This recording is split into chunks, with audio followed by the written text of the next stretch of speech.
JD Lakshminarayana గారు మనతో ఉన్నారు. సో ఈ రోజు అడుగుదాము విశ్వ సమైక్య సంక్రాంతి సంబరాలు ఈవెంట్ ఎలా అనిపిస్తుంది, ఈ ఈవినింగ్ ఎలా ఎంజాయ్ చేశారో అడిగి తెలుసుకుందాం. Hi sir, good evening.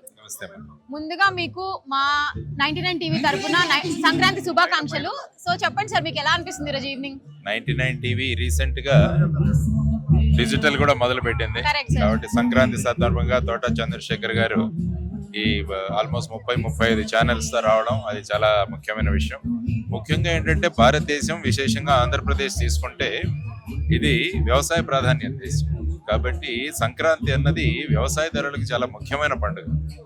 అది మనమంతా కూడా కలిసి సెలబ్రేట్ చేసుకోవడం అన్నది పండుగలు అన్నవి. ఎందుకంటే అందరినీ కలపడానికి పండుగలు అంటారు, అందుకనే దాన్ని ఇట్ ఇస్ కాల్డ్ ఫెస్టివల్. అందరం కలిసి వస్తాం కాబట్టి ఈరోజు సమాఖ్య వారి ఆధ్వర్యంలో ఈ కార్యక్రమం పెట్టడం, ముఖ్యంగా 99 టీవీ ఛానల్ వారి ద్వారా దీన్ని ప్రచారం చేయడం అనేది. అందరం కలుద్దాం, అందరం కలిసి ఆలోచనలు చేద్దాం. సమాజం ముందుకు వెళ్ళాలంటే ఆలోచనల పరంపర ఉండాలి, కొత్త ఆలోచనలు చేయాలి. అందుకని దీన్ని సమ్యక్రాంతి అంటాం. సంక్రాంతి అంటే దక్షిణ దీని నుంచి ఉత్తరాయణంలోకి ప్రయాణం చేస్తూ ఇది ఒక మకర రాశిలో సూర్యుడు ప్రవేశిస్తాడు, అందుకనే దీన్ని మకర సంక్రాంతి అంటారు. అందుకని ఈవెన్ భీష్ముడు కూడా అంపశయ్య మీద దీనికోసం వెయిట్ చేస్తూ ఉన్నాడు.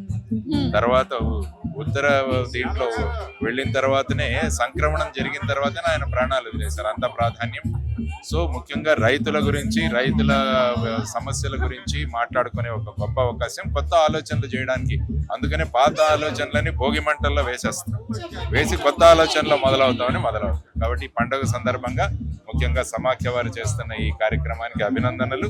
అందరినీ ఒక చోట కలిపి కొత్త ఆలోచనలతో ముందుకు వెళ్లే విధంగా చేయడానికి చాలా చక్కగా ఉంది. ఎక్కడెక్కడి నుంచో వచ్చారు అందరూ కూడా.